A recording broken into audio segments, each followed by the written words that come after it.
Good guys being a good man's a lot harder for good reason.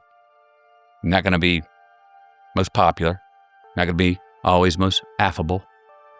It also doesn't mean you got to be a dick or an asshole. It just means sometimes you got to go, I believe in this is for me, and that is not for me. And because that is not for me, if you do trespass into my space upon me and my family, I will do my best to cause consequences. And I'm going to let you know that. I hope that's apparent, because I'm not going to intrude on you, but if you trespass that, I'm going to stand up for it. And that we can talk our way out of that. Great. No, it doesn't always work that way.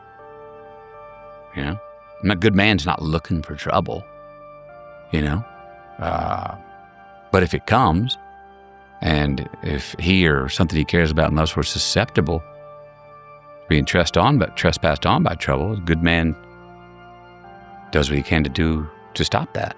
I had a guy on my show that I've just learned so much from, a dear friend of mine named Kevin Vance, who's a Navy SEAL and a firefighter, and just one of the just this wonderful human being. And he talks about the code of the samurai and how they knew how to fight and they knew how to use swords and they were warriors, but they also had to get in touch with their quote unquote feminine side and their ability to do calligraphy and to dance and to cook and to garden, and that these things are all equally important and to be well-rounded. But again, when it's confused with being hardened or being picking on somebody or again saying it's my way or the highway, to me that reeks of such fear and such insecurity. Yep. And it's a classic rule in the boxing gym. I've said it before. When you come into Steve Petromali's gym, you're gonna see. Oh, I'm coming in. I know you are, and I'm coming in hard. I know, man. Well. Look, my point is that in any boxing gym in this country, you can see it.